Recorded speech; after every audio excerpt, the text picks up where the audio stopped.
Education is one of the key words of our time. A man without an education, many of us believe, is an unfortunate victim of adverse circumstances, deprived of one of the greatest 20th century opportunities.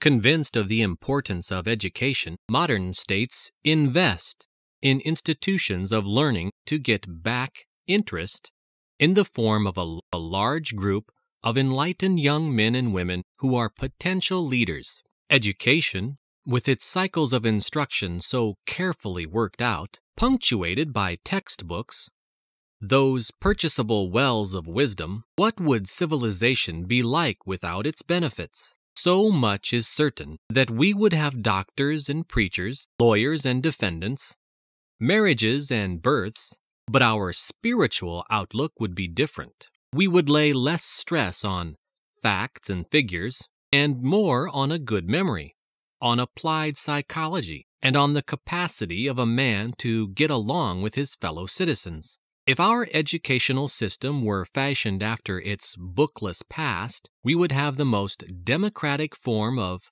college imaginable. Among tribal people, all knowledge inherited by tradition is shared by all. It is taught to every member of the tribe, so that in this respect, everybody is equally equipped for life. It is the ideal condition of the equal start, which only our most progressive forms of modern education try to regain.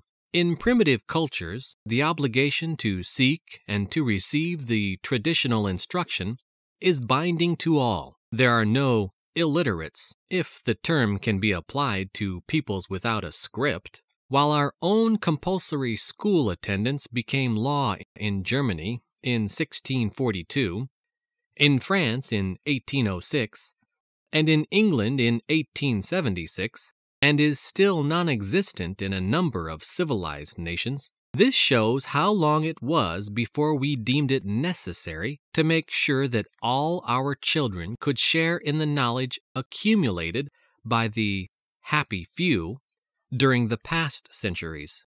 Education in the wilderness is not a matter of monetary means. All are entitled to an equal start. There is none of the hurry which, in our society, often hampers the full development of a growing personality. There, a child grows up under the ever-present attention of his parents. Therefore, the jungles and the savannas know of no juvenile delinquency. No necessity of making a living away from home results in neglect of children, and no father is confronted with his inability to buy an education for his child.